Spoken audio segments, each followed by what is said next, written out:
गुरुर्देवो महेश्वरा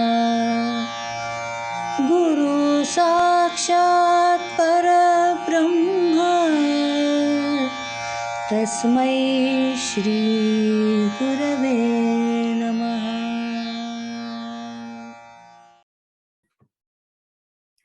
जय जय रघुवीर समर्थ। फाल्गुन महिन्यामध्ये येणारी होळी पौर्णिमा हा उत्सव आपल्याकडे साजरा केला जातो. होळी रे होळी पुरणाची पोळी असं म्हणत पुरणपोळीचा स्वाद घ्यायचा आणि सर्वांच्या नावाने बोंबा मारायच्या. लहानपणच्या आठवणी आपल्याला सगळ्यांना आठवतच असतील. कोणाला दुखवण्याचा काहीही हेतू नसतो त्याच्यामध्ये, त्यामुळे एक वेगळीच गंमत असते. खूप दिवसांनी आज अशीच बोंब मारावीशी वाटतेय, ती सुद्धा तुमच्यासारख्या अध्यात्मप्रेमी सुसंस्कृत अशा माणसांबरोबर, आणि ती माझ्या सद्गुरूंच्या आशीर्वादाने. माझ्या सद्गुरूंनी म्हणजे समर्थ रामदासांनी लिहिलेल्या होळी पंचकाद्वारे, या पंचकात सुद्धा मायारूपी होळीजवळ सगळेजण त्याच्या भोवती फिरतायत आणि बोंबा मारतायत असंच वर्णन त्यांनी केलेलं आहे. लौकिक अर्थाने होळीच्या कथेमध्ये जर आपण बघितलं तर शंकराने याच दिवशी मदनाला जाळलेलं आहे. मदन म्हणजे कामाचं प्रतीक, काम भावनेचं प्रतीक. त्याचं दहन करून महादेवांनी साधकांना एक प्रकारची सूचनाच दिलेली आहे की साधकांनी साधना जर फलद्रूप करायची असेल तर काम वासनेला घालवून दिलं पाहिजे, त्याला दूर ठेवलं पाहिजे. आणि हा आदर्श त्यांनी आपल्या कृतीतूनच घालून दिलेला आहे. त्याची आठवण राहावी म्हणून हा होलिकोत्सव. पुढे होळी पौर्णिमेच्या दिवशी सायंकाळी सर्व लोक जर आपण बघितलं तर घरासमोर किंवा सार्वजनिक ठिकाणी गोऱ्या लाकडं वगैरे सगळं पेटवून अशी छान होळी पेटवत असतात. होळीची पूजा सुद्धा करतात, आत नारळ टाकतात आणि मग बोंबा मारतात. आता काही वेळेला पूर्वीच्या काळी घरातलं काही जुनं लाकडी फर्निचर असेल किंवा काही अडगळीच्या वस्तू असतील तर त्याही होळीमध्ये टाकून देत असत.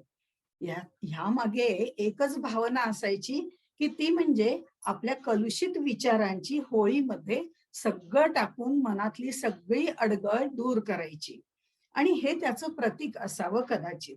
समर्थांच्या होळी पंचकामध्ये सुद्धा आपल्याला प्रापंचिक माणसाची तर होळी दिसतेच, पण साधू संतांची सुद्धा होळी पाहायला मिळते. होलिका ही हिरण्यकश्यपूची बहीण, तिला कोणी मारू शकत नव्हतं आणि त्यामुळे तिच्या मांडीवरती प्रल्हादाला ठेवलं आणि तिला पेटवून दिलं. त्यावेळी तिचं दहन झालं. प्रल्हादाला काहीही झालं नाही. अहो, ज्यांनी पंचमहाभूतांवर विजय मिळवलेला आहे, जो आत्मतत्वाशी नामसाधनेनी एकरूप झालेला आहे, त्या प्रल्हादाला कोण जाळू शकणार? पण प्रल्हादाला मांडीवर बसवलं, होलिकेचं दहन झालं. अशी सर्व दंतकथा किंवा पौराणिक कथा आपल्याला आजी वगैरे यांच्याकडनं ऐकायला यापूर्वीही मिळालेली आहे आणि आपण तीच कथा पुढे नातवंडांनाही सांगतोय. पण ज्या गोष्टी वाईट असतात त्याचं दहन करायचं, किंबहुना ते करावंच लागतं. जे सत्य, शिव आणि सुंदर आहे ते मात्र शाश्वत राहतं, हा संदेश देण्यासाठी या गोष्टी असण्याची शक्यता आहे. पण त्यातला मतितार्थ आपण लक्षात घ्यायचा. होळी सणाच्या बाबतीमध्ये आणखीन सुद्धा एक कथा पाहायला मिळते, ती म्हणजे हुंडा राक्षसिणीची. ती लहान बालकांना त्रास देत असे, परंतु या दिवशी बोंबा मारल्या की ती निघून जाते असं काहीतरी सांगितलं जातं, आणि म्हणून ही बोंबा मारण्याची पद्धत निर्माण झाली. मायेची सुद्धा बोंब मारली की ती भ्रमरूप माया जी आहे ती सुद्धा निघून जाते. आपल्याला परब्रह्मापर्यंत जाता येतं ज्या वेळेला आपण ह्या मायारूपी जी काही मधली अडसर आहे, जी भ्रमरूपी माया आहे, तिच्याबद्दल ज्या वेळेला आम्ही बोंबा मारायला सुरुवात करतो, तिच्या विरोधात जायला लागतो, किंबहुना तिचा आदर ठेवून आम्ही विरोधामध्ये जातो, त्यावेळेला परब्रह्मापर्यंत जाता येतं. म्हणूनच या होळी सणाचा आधार घेऊन समर्थांनी रचलेलं होळी पंचक या रूपकाला नितांत असं सौंदर्यही प्राप्त झालंय.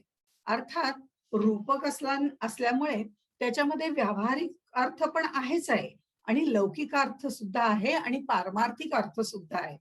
त्या पारमार्थिक म्हणजे तात्विक अर्थाबरोबर हा सर्व होली पंचकाचा जो विषय आहे तो अत्यंत परिपूर्ण रीतीने असा भरलेला आहे. असं हे होळी पंचक आहे. खरं म्हणजे समर्थांनी कलियुग पंचक, मूर्ख पंचक, उन्मत्त पंचक अशी बरीच पंचकही लिहिलेली आहेत. पण समर्थ व्याकरणाच्या कुठल्याही फंदात पडत नाहीत, की पंचक म्हटलं म्हणजे 5 कडव्यांचंच असायला पाहिजे, अष्टक म्हटलं की 8 कडव्यांचंच असायला पाहिजे. या बंधनात ते कधी राहिलेच नाहीत आणि तेच त्यांना जास्त शोभूनही दिसत होतं. इथे होळी पंचक जर आपण म्हटलं, तर त्याला 13 ओव्या आहेत. त्या 13 ज्या ओव्या आहेत, त्या आपण आधी बघूया. त्या अशा आहेत. अवघेची बोंबलती होळीच्या भोवती भोवती, माया होळी प्रज्वळली सृष्टी व्यवहारे लावली, ज्या कारणे गुंडाळती तेची वाचे उच्चारती, होळीमध्ये खाजे आहे ते तू विचारोनी पाहे, खाजे खाता होय सुख परी कठीण हाता न ये, खोल दृष्टीने पाहिले खाजे त्याच्या हाता आले, एक उडी घालू पाहती लंडी चुकोन पडती, एक देहाचे पांगले तेची आगी हुरपळले, उडी अवघ्यांचीच पडे परी ते हातासी न चढे, एके धीर केला खाजे घेऊन पळाला, एक आपणची खाती एक सकळा ते वाटती, एक घेऊन पळाले तव त्यावरी पडे जाळे, रामी रामदास होळी केली संसाराची धुळी. हे जे पंचक आहे होळी पंचक, ते वाचताना खरोखरच होळीचं दृश्य आपल्या डोळ्यासमोर उभं राहतं. छान होळी पेटलेली आहे, ज्वाळा वरपर्यंत त्याच्या पसरलेल्या आहेत, सर्व लोक भोवती उभे आहेत, छान कपडे घातलेले आहेत आणि सगळेजण बोंबा मारतायत. अवघेची बोंबलती होळीच्या भोवती भोवती, माया होळी प्रज्वळली सृष्टी व्यवहारे लावली. ही मायेची होळी पेटवलेली आहे आणि ही कुणी पेटवली, तर इथे जन्म घेणाऱ्या सर्वांनी पेटवलेली आहे. त्यामध्ये मी माझं या ममतेची, हवे नको या आसक्तीची आणि आशा आणि अपेक्षांची, अहंकाराची सगळ्याची बोंबाबोंब चालू आहे. बरं, ज्या मायेबद्दल ही सगळे होळीची लोक बोंबाबोंब करतायत, ती माया तरी खरी आहे का? ती माया तर नाहीच आहे. मा म्हणजे नाही आणि या म्हणजे भासते, म्हणजे जी खरं तर नाही पण भ्रमरूपाने भासते ती माया. जी नाहीच आहे तिच्याबद्दल बोंबाबोंब मारण्याचं खरं तर काहीच कारण नाही. पण तरी सर्व प्राणी मात्र या भ्रमामध्ये गुंतलेलं आहे, की ती आहेच आहे असं ते मानतात, म्हणून ते तिच्याबद्दल बोंबाबोंब करतायत. बरं, बोंब मारतायत ही लोक तरी सत्य आहेत का? शाश्वत आहेत का? अनादी अनंत आहेत का? मुळीच नाही. ते सगळे मायेत गुंतलेले आहेत आणि मायेसारखेच अशाश्वत आहेत. पण तरीही आपण सत्य आहोत, चिरकाल टिकणार आहोत आणि म्हणून त्यांची ही सगळी धडपड चालू आहे. त्यामुळे ही होळी सुद्धा लोकेशणा, वित्तेषणा, दारेषणा, पुत्रेषणा या सर्व ज्वाळांनी उग्र अशी झालेली आहे. कारण प्रत्येकाला या व्यवहारी जगामध्ये जगताना लोकेशणा त्याची हाव असते. आम्हाला अष्टसिद्धी मिळणार नाहीत हे आम्हाला पूर्ण खात्री आहे, की या जन्मात तरी त्या मिळणार नाहीये. पण आम्हाला जी 9वी सिद्धी आहे ती म्हणजे प्रसिद्धी, ती मात्र आम्हाला नक्की हवी असते. आणि त्यामुळे ही प्रसिद्धीची, लोकेशनाची हाव सगळ्यांना आहे. सगळ्यांनी आपल्याला मोठेपणा द्यावा, मान द्यावा म्हणून काय काय करामती लोक करत असतात. वित्तेषणाबद्दल तर बोलायलाच नको. इथे 7 पिढ्यांची सगळी सोय केलेली असली तरी 8व्या पिढीचं काय, हा स्वार्थी विचार तोही जास्त वाढत चाललेला आहे. त्यामुळे संपत्तीची लालसा ही सर्वांमध्ये वाढलेलीच आहे. त्यामुळे ह्याच्यामध्ये वित्तेषणा तर आहेच, दारेषणा आणि पुत्रेषणा हे देहबुद्धीचं लक्षण आहे. संसारात आसक्तीने रमण्यापेक्षा त्या संसाराचं प्रदर्शन मांडण्यामध्ये सगळ्यांना खूप आनंद होत असतो. आणि गोंदवलेकर महाराज म्हणतात की जे प्रपंचाचं प्रदर्शन मानतात ते प्रदर्शन असतं, त्यामुळे प्रपंच हा प्रदर्शनाचा असतो, तर परमार्थ हा दर्शनाचा असतो. त्यामुळे या माया होळीतनं बाहेर पडल्याशिवाय आम्हाला दर्शन नक्कीच होणार नाही. सर्वजण या माये ममतेची आसक्तीची बोंबाबोंब करीत आहेत.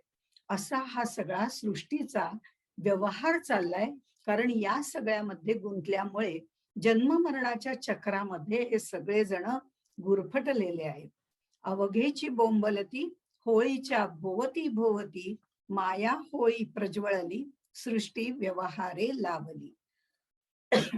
ज्या कारणे गुंडाळती, तेची वाचे उच्चारती. होळीमध्ये खाजे आहे, ते तू विचारून पाहे. खरं जे सत्य आहे त्यालाच ह्या सर्वांनी मायेमध्ये बुडून गेल्यामुळे गुंडाळून बाजूला करून ठेवलेलं आहे. असं जे काही सत्य आहे ते परब्रह्म परमेश्वर आम्हाला दिसत नाही, जाणवत नाही आणि त्याचा अनुभव सुद्धा येत नाही. आणि म्हणूनच हे मायेतले सगळे लोक एवढी मोठी आरडाओरडा करतायत की ते नक्की आहे का, खरोखरीच आहे का.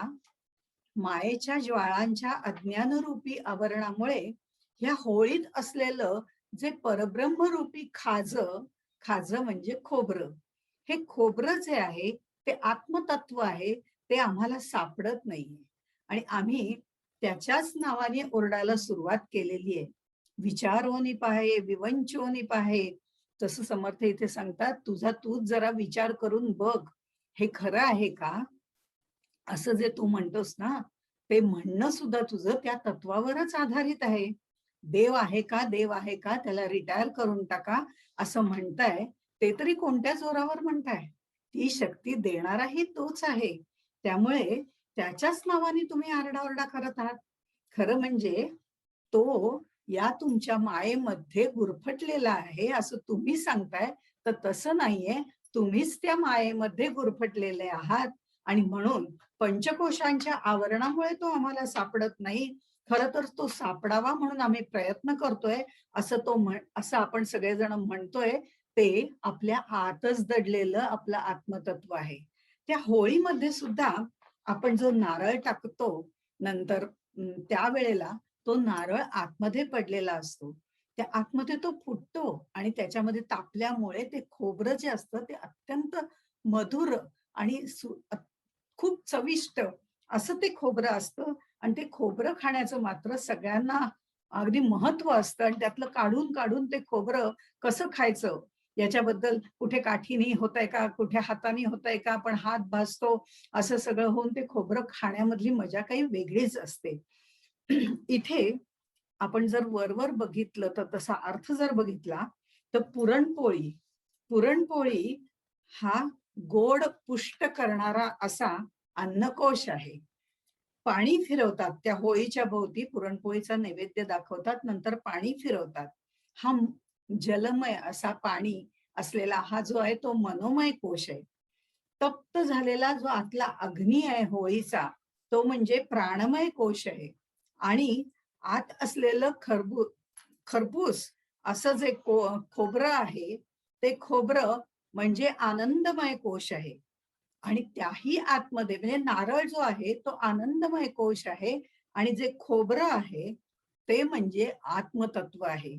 त्यामुळे पुरणपोळी, पाणी फिरवतात ते अन्नमय कोश, मनोमय कोश, प्राणमय कोश, आनंदमय कोश आणि त्याच्याही आतमध्ये असलेला ते आत्मतत्व आहे. आणि ह्या सगळ्या कोशांचं निरसन केल्याशिवाय आपल्याला ते दिसत नाही. मग आम्ही सर्वजण हे सगळं बघायसाठी, हे सगळं मिळवण्यासाठी प्रयत्न करतोय.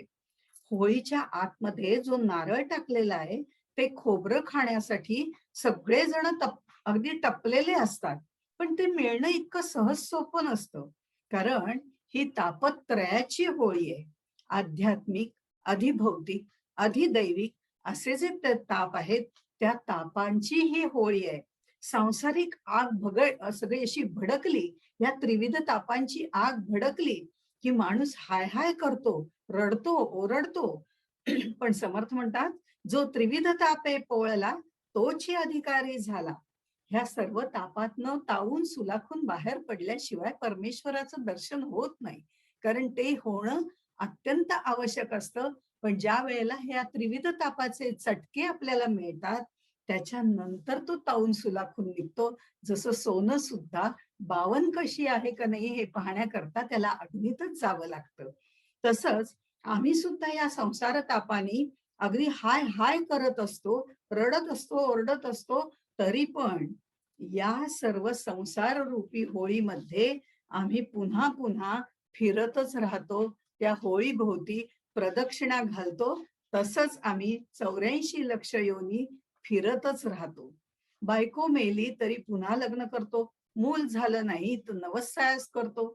नवसाने झालेली मुलं मोठी झाल्यावर विचारत नाहीत, म्हणून त्यांच्या नावाने आरडाओरडा करतो. अशी ही होळी प्रत्येक जण आपल्या घरी पेटवतच असतं आणि एकटाच त्याच्या पुढे बोंबाबोंब करत असतो. अशी ही पर्सनल होळी आहे. त्याच्यामध्ये दुसऱ्या कोणी ढवळाढवळ केलेली पण त्यांना खपत नाही. आणि म्हणून इथे खरं तर या सगळ्या वेगवेगळ्या प्रकारच्या होळ्या ज्या आहेत त्याचंही वर्णन समर्थांनी केलेलं आहे. ही आपल्या आपल्या घरामध्ये जी आपण होळी लावतो, त्याची पूजा करतो आणि त्याला नैवेद्य वगैरे दाखवतो, ही अशी कौटुंबिक होळी आहे. काही सार्वजनिक होळ्या असतात. गावाची होळी तर खूप मोठी असायची पूर्वी. ती चव्हाट्यावर किंवा गावाच्या वेशीवर लावली जायची आणि सगळे गावकरी मिळून तिथे बोंब मारतात. ही होळी खूप मोठी असते बरं. घरातली होळी छोटीशी असते. पण त्या होळीपेक्षा या होळीची आग खूप मोठी असते, कारण ही सर्व संग परित्यागाची होळी असते. मायेची होळी असते. संसारावर, मुलाबाळांवर कुठलीही आसक्ती न ठेवता पेटवलेली सर्व संग परित्यागाची होळी असते. त्यामुळे त्याची झळ खूपच मोठी असते. ह्या होळीत असणारं खाजं म्हणजे परब्रह्म स्वरूप जे आहे ते अमृतमय असतं. ते मिळवणं मात्र खूपच अवघड असतं. ही संतांची जी होळी आहे, ही संतांची होळी स्थूल, सूक्ष्म, कारण, महाकारण या 4 देहांचं सुद्धा होळीमध्ये भस्म होऊन जातं आणि मग मिळालेले ही ज्ञानाग्नी प्रज्वलित झालेला असतो. अशी ती होळी असते आणि तिथे अमृताचा अनुभव आपल्याला घ्यायला मिळतो, तो सुद्धा त्या खोबऱ्याच्या रूपाने. आणि म्हणून समर्थ म्हणतात, खाजे खाता सुख होय, परी कठीण हाता नये, खोल दृष्टीने पाहिले, खाजे त्याच्या हाता आले. खोल दृष्टीने पाहिले, सूक्ष्म दृष्टीने पाहावं लागतं. आसक्ती, संसाराचं ममत्व, उपभोगांचं आकर्षण, सतत विचारांचा संग, या सर्व विचारांचा, सांसारिक विचारांचा संग, या सगळ्याचा त्याग केल्यानंतर मिळणारं हे विमल ब्रह्म आहे. पण ते मिळवणं इतकं सोपं नाहीये. ते सहज प्राप्त होणारं नाहीये. त्याच्याकडे चर्मचक्षुंनी पाहता येत नाही, त्याला ज्ञानचक्षुंनीच पाहावं लागतं. म्हणून खोल दृष्टीने पाहणे असं समर्थ म्हणतात, त्याला दिव्य दृष्टी लागते.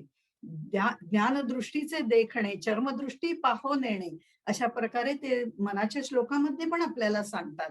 तेव्हा ते खरं म्हणजे आपल्याला दिसत असतं. ते दिसतंय असं वाटतं, म्हणजे तो नारळ जो होळीतला असतो तो आम्हाला दिसतो. पण प्रत्यक्षात मूळ माया आणि ब्रह्म यामध्ये शून्याचा पडदा आहे आणि ते शून्य म्हणजेच ब्रह्म आहे. तो फसवा भास आम्हाला व्हायला लागतो आणि ह्याच्यामध्ये आम्हाला तो जो नारळ होळीतला असतो तो दिसतो. आम्ही त्याला काढायचा म्हणून प्रयत्न करायला जातो, पण तो नारळ जो असतो तो पूर्ण फुटलेला नसतो. त्यामुळे त्याचं खोबरं तेवढं भाजलं गेलेलं नसतं आणि आमचा गैरसमज होतो की ते आता भाजलं गेलं आणि छान परिपक्व झालेलं असं अमृताचं स्वाद आपल्याला घ्यायला मिळेल असं वाटतं. पण तसं होत नाही, कारण तिथे सूक्ष्मात सूक्ष्म अशी जी क्रिया आहे ती व्हावी लागते. नभाचे शून्यत्व गिळून गुणत्रया ते नुरवून, ते शून्य ते महाशून्य श्रुतिवचन संमत, अशा पद्धतीने आम्हाला हा सगळा प्रवास करावा लागतो. नुसता होळीत टाकलेला नारळ मिळून उपयोगी नाही, त्यात असलेलं पूर्ण भाजलेलं खोबरं मिळणं महत्वाचं आहे. आणि समर्थांच्या शब्दामध्ये सांगायचं तर जगी पाहता पाहणे जात आहे. हे जे आहे, ही स्थिती ज्याची आहे, अशा धैर्यवान विवेकी माणसाला हे परब्रह्म रूपी खोबरं निश्चितपणे मिळतं. म्हणून समर्थ म्हणतात, खाजे खाता होय सुख, परी कठीण हाता नाही, खोल दृष्टीने पाहिले, खाजे त्याच्या हाता आले. हा स्थूलाकडून सूक्ष्माचा प्रवास आहे. आसक्ती ममत्व या सगळ्यांची होळी करून त्रिविध तापाने पोळून निघाल्यानंतर मग अंतर्निष्ठ तितुके तरले, अंतर्भ्रष्ट तितुके बुडाले, त्याप्रमाणे अंतर्निष्ठ जे झालेले आहेत अशा लोकांना हे खोबरं नक्की मिळतं. पण मग ते कसं कसं मिळतं, त्याचे त्यांनी अनेक उदाहरणं दाखले दिलेले आहेत. एक उडी घालू जाती, लंडी सुकोनी पडती. मायेच्या या होळीमध्ये उपासना, नामस्मरण, श्रवण, मनन यांनी थोडंफार कुठेतरी ते परब्रह्म आहे हे जाणवू लागतं. हे खरपूस भाजलेलं चविष्ट खोबरं आपल्याला सुद्धा मिळेल असं वाटायला लागतं. पण आत हात घातला तर हात भाजतो ना. तसंच परब्रह्मरूपी खोबरं खाण्यासाठी काही जणांनी विचार विवेक न करता सरळ उडी मारलेली आहे. आणि अशी जी त्यांनी उडी मारलेली आहे, आपलं पूर्णत्व ज्यांनी सिद्ध केलेलं नाही, संग निसंग अतीत झालेले नाहीत, असे जे लोक आहेत ते तोंडघशी पडतात. इथे एक उदाहरण द्यावंसं वाटतं. विश्वामित्र ऋषींनी असंच खाजं खाण्याकरता होळीमध्ये जोराने उडी मारली होती. परंतु मेनकेच्या पायात पाय अडकून ते तोंडघशी पडले होते, असं कृष्णाजी आठवले म्हणतात. वरिष्ठ ऋषी श्रेष्ठ असे वशिष्ठ ऋषी, त्यांच्याप्रमाणे आपल्याला सुद्धा ब्रह्मपद मिळालं पाहिजे हा त्यांचा हेतू होता. त्यांनी पुष्कळ तप केलं, परंतु मनामध्ये वशिष्ठ ऋषींबद्दल थोडासा राग होता, ईर्ष्या होती. मनातले हे विकार गेल्याशिवाय, मनाचं उन्मन झाल्याशिवाय ब्रह्मपद मिळणं अवघड असतं. 25 वर्ष तपश्चर्या करून मेनकेच्या सात्विक सौंदर्यामुळे त्यांचा तपोभंग झाला. त्यांच्या पूजेची तयारी, आश्रमाची साफसफाई, सगळी कामं बिनगोभाटपणे ती करत असे. पण या ओलेत्या मेनकेचा एकदा मोह त्यांना पडला. अर्थात हे सगळं झाल्यानंतर पुन्हा त्यांनी तपाचरण केलं आणि रंभेमुळे तपोभंग झाला. रंभा मादक होती, पण तिला सुद्धा त्यांनी असं म्हटलं की आता माझा मनोभंग मुळीच होणार नाही. तुला काय वाटतं, मागच्या वेळेस झालं तसं तू मला फसवायला आलीस? म्हणजे क्रोधामुळे, पहिलं मोहामुळे, दुसरं क्रोधामुळे त्यांचा तपोभंग झाला. पण आमच्या सुद्धा हेच लक्षात राहतलं की विश्वामित्र म्हटलं की मेनका, खरं म्हणजे असं व्हायला नको.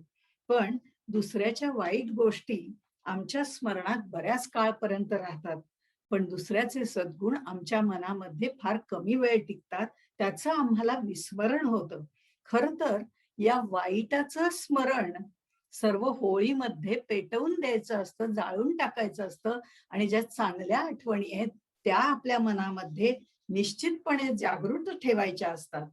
आता काम क्रोध यांच्यामुळे त्यांचा तपोभंग झाला आणि म्हणून आम्हाला विश्वामित्र म्हटलं की मेनका आठवते असं मी म्हटलं.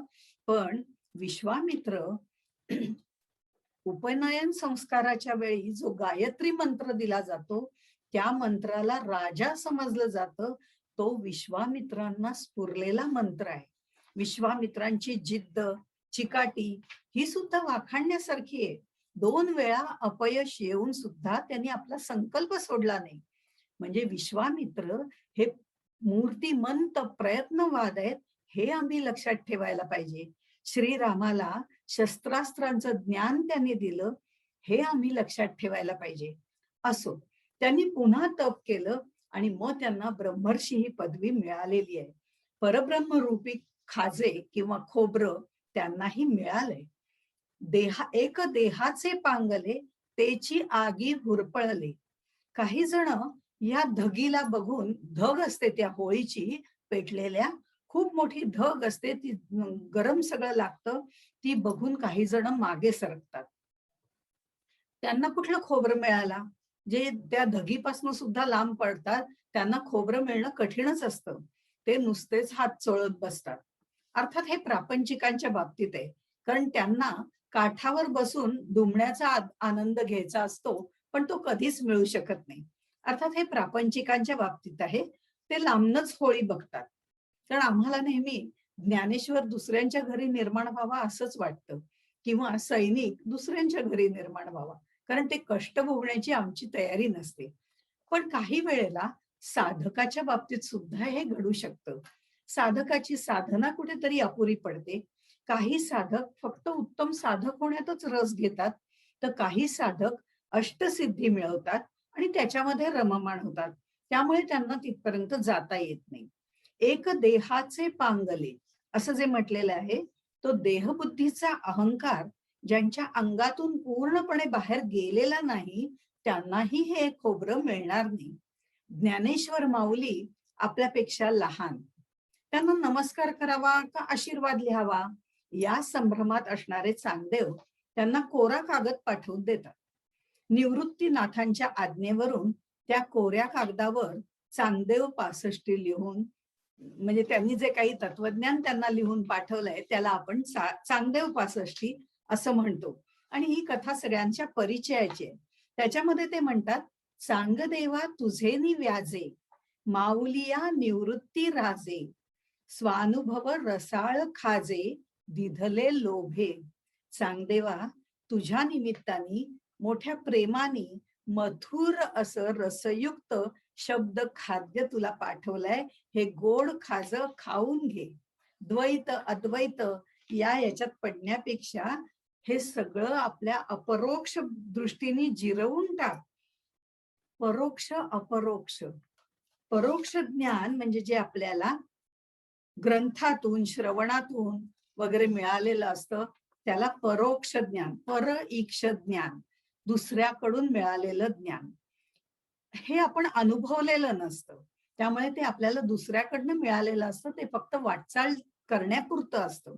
पण परोक्ष ज्ञान नंतर जेव्हा आपल्याला स्वानुभूती येते, आपल्याला ते पूर्णपणे त्याची माहिती होते, अनुभव येतो, ते अपरोक्ष ज्ञान असतं. ते दुसऱ्याकडनं मिळालेलं नाही, ते स्वतःच स्वतःला झालेलं ज्ञान असतं. आणि म्हणून चांगदेवांना ते पहिल्यांदा चिरवता आलं नाही. त्याच्यामध्ये त्यांनी असं लिहिलेलं होतं, ते असं म्हणतात की द्वैत अद्वैत हे परोक्ष संवादही आपल्या अनुभवी अपरोक्ष दृष्टीने जिरवून पुष्ट हो. परोक्ष परोक्ष ज्ञान म्हणजे ग्रंथ वाचनातून श्रवणातून मिळालेलं, आणि अपरोक्ष म्हणजे स्वतःला आलेलं, असं हे ज्ञान तू घे. आणि मग तुझ्या लक्षात येईल की तू आणि मी कोणी वेगळाच नाही, आपण त्या वटेश्वरच आहोत.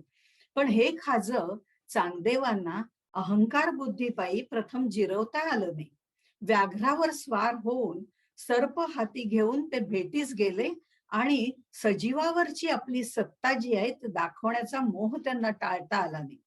पण निर्जीव भिंतीवर बसून जेव्हा ही 4 भावंड आली, तेव्हा ते स्तिमित झाले, स्तब्ध झाले आणि शरण आले.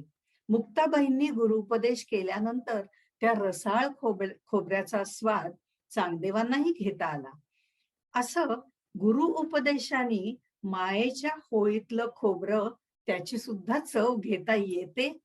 पण ही उपदेशाची काठी आपल्या हातामध्ये असावी लागते. उडी अवघ्यांचीच पडे, परिते हातास न चढे. अशा या मायारूपी होळीमध्ये उड्या घेण्याचा प्रयत्न करणारे अनेक जण असतात, पण सगळ्यांच्या हाती हे खोबरं लागत नाही. कारण वैराग्यपूर्ण जीवन जगणं सहज साध्य नसतं. हे ब्रह्मज्ञान मिळवण्यासाठी कामना, आसक्ती, संकल्प या सगळ्यांचा तर त्याग करावाच लागतो. संगत त्याग करावाच लागतो. मनबुद्धीवर नियंत्रण ठेवावं लागतं. द्वंद्वातीत व्हावं लागतं, त्रिगुणातीत व्हावं लागतं. निस्त्रय गुण्ये भवा अर्जुन असं सांगितलेलं आहे. आत्मारामामध्ये सुद्धा ते संगत त्याग करायला सांगतात. म्हणजे तेव्हाच हे परब्रह्मरूपी खोबरं आपल्या हातात येतं.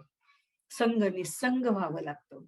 एक थोर धीर केला खाजे घेऊन पळाला. एखादा एकटाच ते खोबरं घेऊन पळून जातो, एकटाच खातो. परब्रह्माचं ज्ञान झालेले अनेक योगी तपस्वी नित्यमुक्त असे जे आहेत ते परब्रह्मामध्ये आत्मसंतुष्ट होऊन त्याच्याच चिंतनामध्ये अनुसंधानामध्ये राहतात. हिमालयासारख्या ठिकाणी जाऊन एकांत सेवन करतात. त्यामुळे ते हे ज्ञान दुसऱ्या कुणाला सांगण्याचा प्रसंगच येत नाही. भगवंताला शरण जायचं आणि फक्त त्याचाच आधार आहे हे लक्षात घेऊन, त्याचीच कृपा आहे हे समजून घेऊन त्याच्याच अनुसंधानामध्ये राहतात आणि अखंड त्या स्वरूपाशी निमग्न होतात, ब्रह्मानंदामध्ये राहतात. ते प्रापंचिक सामाजिक लोकांमध्ये मिसळत नाहीत, पण त्यांचा तो आनंद ते दुसऱ्याला देऊ शकत नाहीत. पण सगळेच तसे नसतात. समर्थांसारखे अनेक लोक आहेत जे लोकांतात राहून एकांत सेवन करणारे आहेत. एक आपणाची खाती एक सकळा ते वाटती. पण एखादा मात्र हे सगळ्यांना वाटून देतो आणि त्याच्यामध्ये आनंद घेतो. प्रपंच आणि परमार्थ साधणारे शांती ब्रह्म एकनाथ महाराज जर आपण बघितलं तर शांत चित्ताने विवेक विचारांच्या होळीतलं हे खाजं जे आहे ते अत्यंत विवेकाने विचाराने त्यांनी ते काढून घेतलेलं आहे.